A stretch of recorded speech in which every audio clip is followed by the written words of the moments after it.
Alright, now just close your eyes. Imagine yourself sitting on the living room couch watching TV, right? Planet Earth comes on.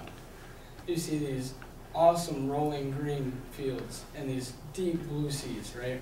And just these majestic animals having fun where they belong. And then you hear this calm, powerful voice, and it's the voice of no other person but Morgan Freeman.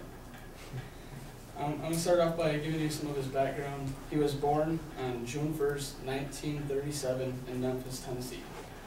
Like most African American families back in the day, they really didn't have, his parents didn't have jobs, so they had to move to Chicago to find jobs. But they left him with his grandma in Charleston, Mississippi at the age of 6. His grandma unfortunately passed away, so he had to move up with his family.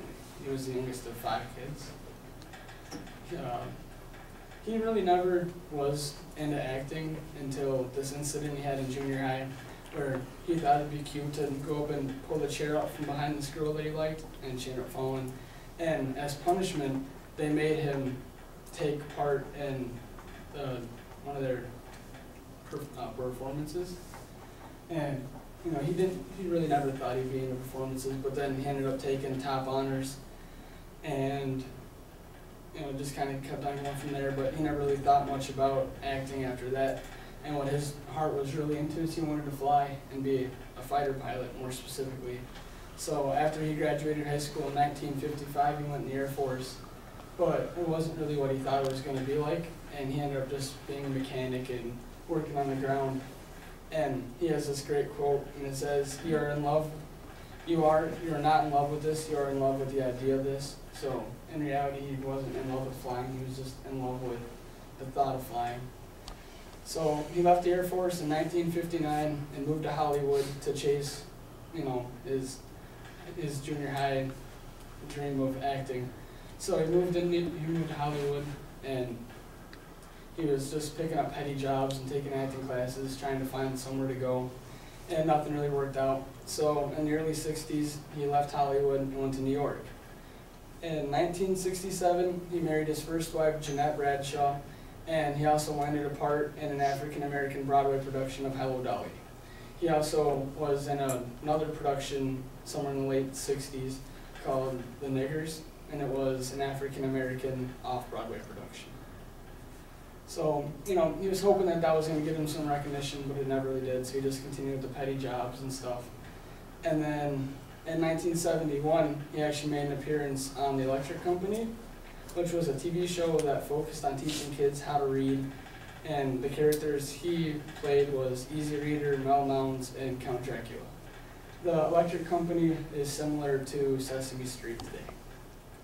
And he couldn't break into movies like he wanted, so he just was stuck with the Electric Company, and it canceled in 1976 after he had starred in 780 episodes. But he said that TV shows really don't get you the recognition that you should deserve. He divorced Jeanette in 1979, and then in 1980 he got a part in the movie Brubaker, which was his first actual movie that he starred in. And then he was hoping that after he got into one movie, he would actually get steady streams of offers to be in other movies, but that never happened either. So he ended up going back to TV, and he was in a soap opera called Another World for 2 years. For much of the rest of the decade, he just took on minor roles, didn't bring him much acclaim. And in 1984, he starred in the movie Harry and Son, and then he also narrated a TV miniseries called The Atlanta Child Murders.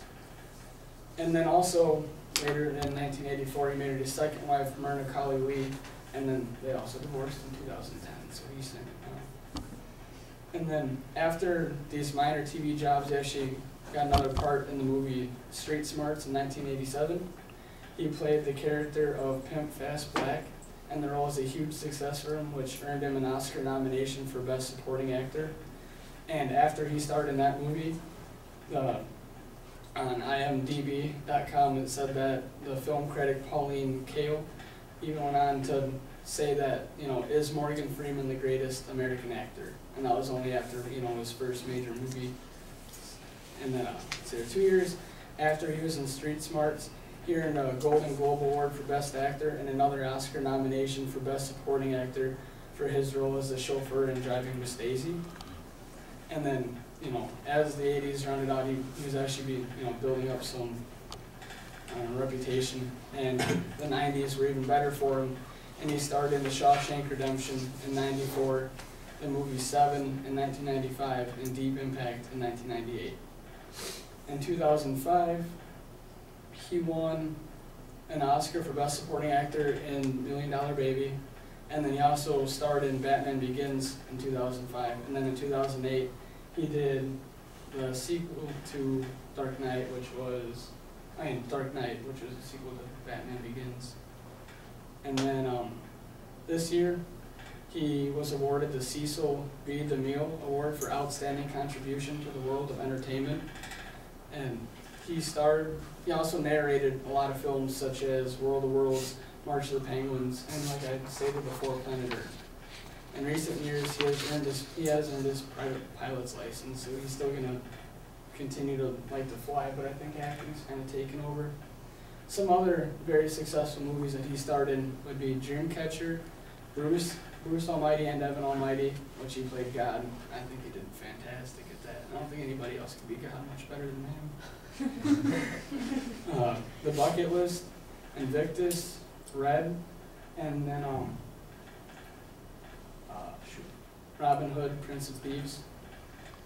Invictus earned him Oscar and Golden Globe and Critics' Choice Award nominations, and he won the National Board of Review for Best Actor. His career may have started off rocky and fairly slow, but now he is better than ever, and like almost every film he is in, it's a hit. Coincidence? I think not.